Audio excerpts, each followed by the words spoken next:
So, what makes this place so special for Anopheles funestus? The most important thing is obviously the breeding site.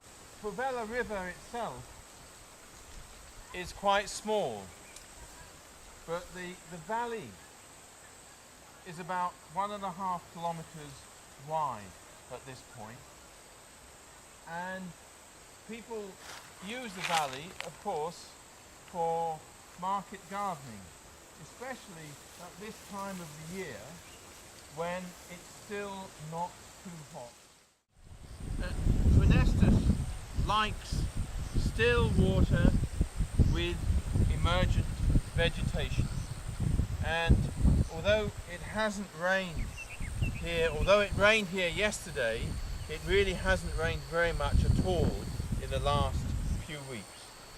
But as I say, as the temperatures are now increasing, numbers of mosquitoes that we are collecting in our traps are also increasing at an alarming rate.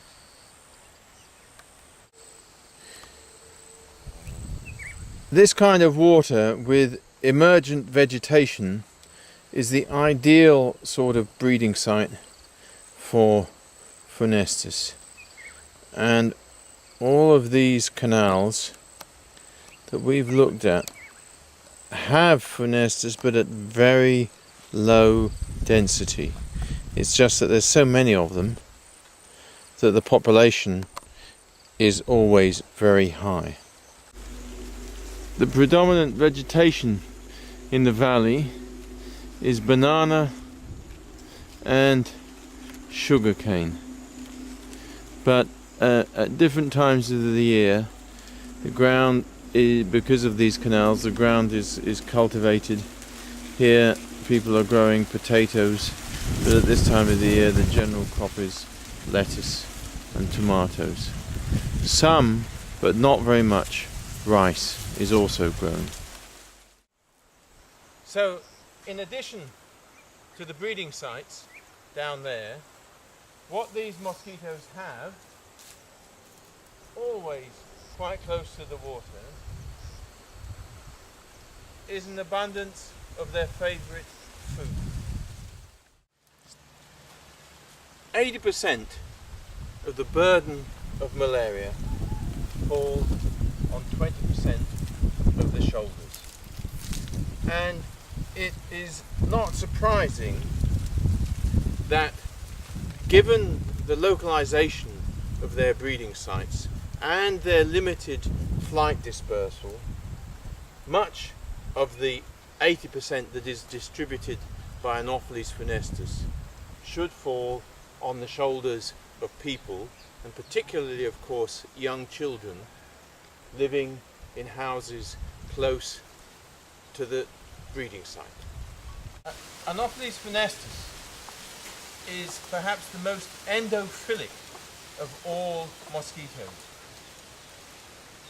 In houses like this that form part of the present MOZDAN project, we can catch up to 400 or more male mosquitoes that leave in the 20 minutes around dusk. So here you see one of the houses numbered in the MOZDAN project, but you can also see one of the problems that we have, and which perhaps I might not want to show you. Here, doors often last longer than houses, so actually painting a number on the door is not a particularly good idea, because house 2030 actually now is house 3998, and whether 2030 was actually here before may be an irrelevancy. We can also see with doors and houses like this one that we have problems with our doors, even in well-built houses like this one is. This is quite enough of a space to let mosquitoes in and out if they are endophilic and endophagic ones, and funestus is the master at that. There are gaps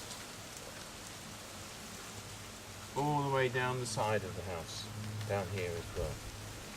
These gaps, of course, provide, in addition to exit and entry places for mosquitoes, also allow some movement of air inside houses. So merely closing these gaps is not necessarily the answer to resolving the problem of house entry by these mosquitoes. Funestus is the most endophilic of mosquitoes. Both males, young females, as well as mature fed females all rest inside houses. The females that take a blood meal spend up until the very last moment in the house before they leave it to go and oviposit in the water just a few 100 meters away. Inside houses, they spend the greater part of the day inside a house. This makes them particularly vulnerable to insecticide sprayed on walls, and it is perhaps still unfortunately, and I say unfortunately because I'm not a fan of insecticide, the best way of controlling these mosquitoes.